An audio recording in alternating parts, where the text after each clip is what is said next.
Oke, perkenalkan, nama saya Guru Haryanto, NIM 0808103818. Saya mahasiswa semester 7 S1 Tekno Biomedik dari Universitas Airlangga.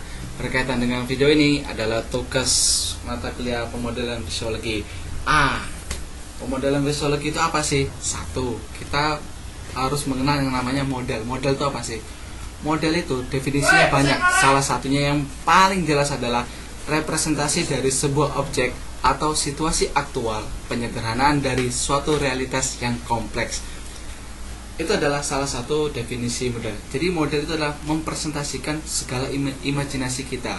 Nah, berikutnya model itu dibagi tiga. Yang pertama, mana kertasnya? Oke. Yang pertama adalah model ikonik. Model ikonik itu ada dua, model 2 dimensi, 3 dimensi. 2 dimensi itu adalah contohnya adalah seperti foto, peta. Terus yang berikutnya adalah model 3 dimensi.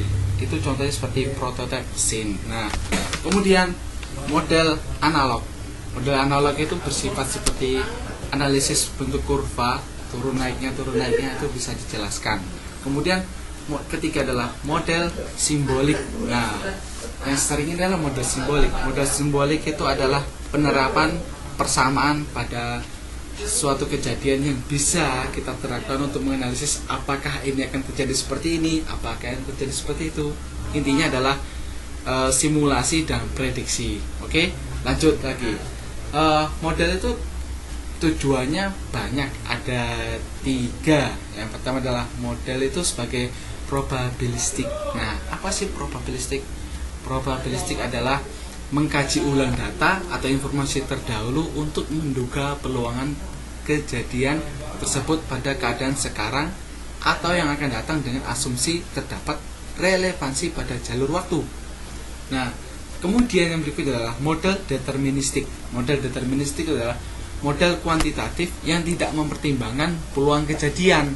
Artinya adalah untuk digunakan sebagai program evaluasi. Program evaluasi, sekali lagi program evaluasi. Berikutnya adalah model deskriptif.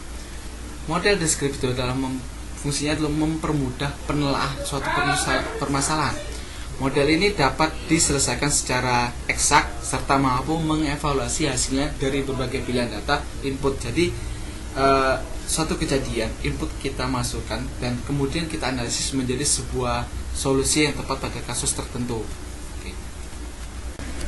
Oke, setelah kita memahami apa itu arti dari model, kemudian kita menuju sebuah materi kuliah yang pertama, yaitu visualisasi, simulasi, dan animasi.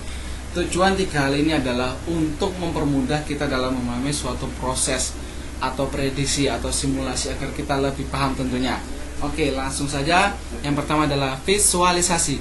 Apa sih visualisasi itu? Visualisasi itu adalah bentuk penyampaian informasi yang digunakan untuk menjelaskan sesuatu dengan gambar, diagram, dan dieksplor, dihitung, dan dianalisis datanya.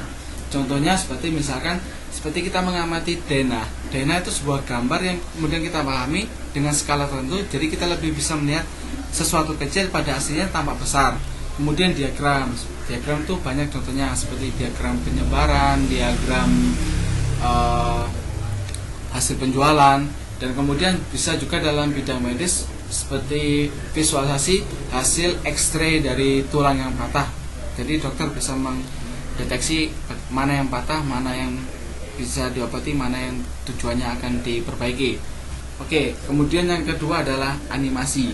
Animasi adalah keinginan manusia untuk membuat sebuah gambar yang bisa hidup dan bergerak sebagai lampiasan dari pengungkapan ekspresi.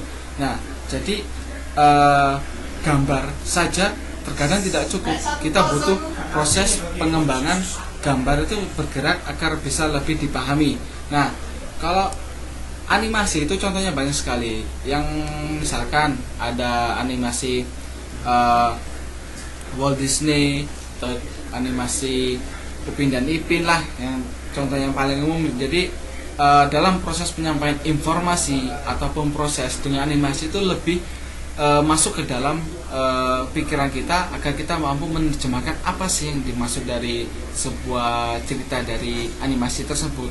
Kemudian yang ketiga yang sangat penting sekali adalah simulasi. Simulasi itu kata menurut Pak Watson ya. Simulasi itu merupakan teknik numerik untuk melakukan percobaan pada suatu komputer digital di mana di dalamnya mengandung sejumlah hubungan matematis dan logis yang diperlukan untuk menggambarkan struktur dan tingkah laku. Jadi simulasi ini sangat penting sekali rekan-rekan, karena simulasi ini satu fungsinya adalah mempermudah kita untuk melakukan suatu simulasi yang sebenarnya harganya mahal bisa lebih murah karena bisa disamakan atau simulasinya sama prosesnya di komputer. Nah, kalau kita berbicara dengan komputer tentunya banyak sekali dalam proses simulasi. Misalkan ada Proteus itu kalau kita pakai untuk mensimulasikan rangkaian elektro sehingga bisa berfungsi sebagaimana mestinya. Terus simulasi flight query, jadi untuk proses penerbangan atau proses latihan pilot itu bisa dilakukan dengan pelatihan PC.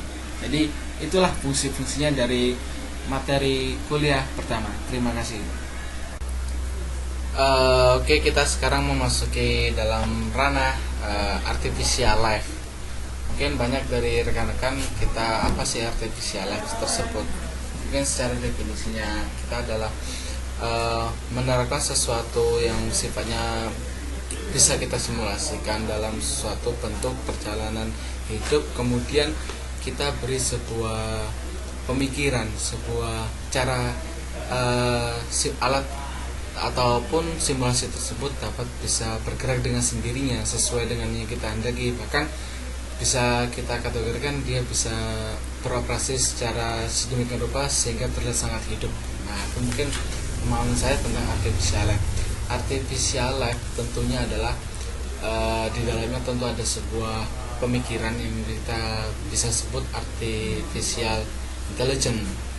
Nah, ada dua hal yang ingin saya bicarakan di sini, yaitu adalah satu, permainan biliar ataupun dengan atau yang kita sebut dengan bola sodok, dan kemudian yang kedua adalah aplikasi sinyal elektromiograf untuk diterapkan dalam menggerakkan dengan robot. Nah, yang pertama tentang permainan biliar ini tentunya kita pahami bahwa sebenarnya kalau kita dalam memainkannya saja itu lebih mudah, tapi apabila kita melihat sebuah programnya itu adalah sebuah penerapan hukum fisika yang kita ubah dalam sebuah rumus atau persamaan sehingga permainan tersebut layaknya seperti terjadi pada kejadian sesungguhnya. Nah, ini yang termasuk dengan artificial, yaitu kita menerapkan sebuah persamaan yang dalam keadaan nyata yang kemudian kita ubah dalam bentuk algoritma yang bisa diterapkan dalam suatu simulasi yang bisa kita terapkan atau kita mainkan, yang bisa fungsinya adalah main game. Nah, yang pertama, permainan biliar itu kita memakai konsep momentum, di mana bola yang pertama kita sodok saja yang pertama, kemudian bola bertabrakan dan kemudian termental, dan yang targetnya adalah kita masuk ke dalam sebuah lubang. Nah, dari proses menabraknya stick pada bola, kemudian bola mematul bola yang satunya, kemudian bola satunya menggelinding masuk ke lubangnya, itu dari pertama tumbukan itu terjadi sebuah tumbukan penyaluran energi yang kemudian dibarengkan atau ditambah dengan rumus bertemunya stick dengan bola dengan sudut yang telah dihitung. Nah, kemudian bola menabrak bola satunya, terjadi lagi transfer energi dan kemudian bola menggelinding sesuai dengan energi yang kita berikan pada sodokan yang pertama. Dari situlah kita bisa memahami bahwa rumus yang kita pelajari yang ada dalam fisika dasar bisa kita terapkan dalam sebuah simulasi, dan kita bisa terapkan dalam sebuah permainan sehingga permainan tersebut, biliar tersebut seolah-olah nyata, kawan-kawan, sehingga sangat menarik kalau kita mainkan. Kemudian yang kedua adalah mengenai aplikasi sinyal elektromiograf yang kita terapkan untuk menggerakkan lengan robot. Jadi pada lengan kita pasangi elektroda, kemudian sinyal tersebut kita analisis bagaimana sih gerak fleksi gerak abduksi itu seperti apa. Nah, dari sinyal, dari spesifikasi sinyal tersebut, identifikasi sinyal tersebut dapat kita terapkan bahwa untuk melakukan gerak seperti ini, gerak fleksi ini, kita membutuhkan tegangan otot sebesar ini misalkan.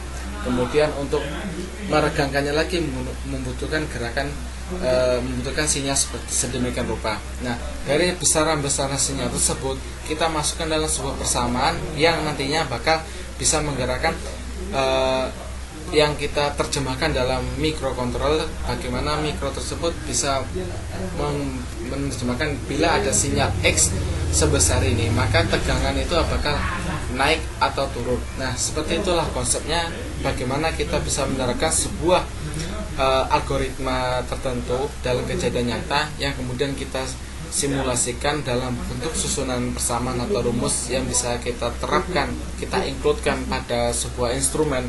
Kemudian instrumen itu mampu bergerak sendiri sesuai dengan sinyal secara otomatis yang kita tangkap dari otot tubuh manusia yang asli.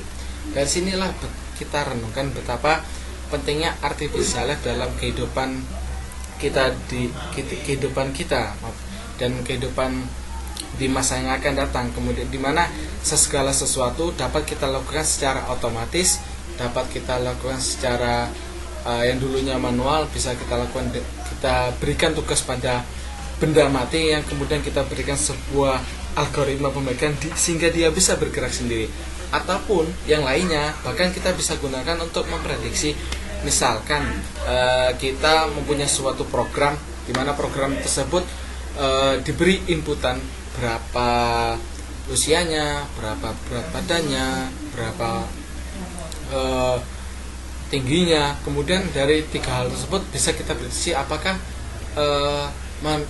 orang ini termasuk orang yang sehat ataupun sakit. Itu salah satu bentuk aplikasi secara umum artificial life. Jadi sangat menarik sekali kalau kita mempelajari artificial life, karena artificial life menjadi tumpuan kita untuk mengembangkan teknologi yang canggih, otomatis, dan tentunya sangat bermanfaat di masa depan. Sekian mungkin yang bisa saya jelaskan pada rekaman dokumenter ini.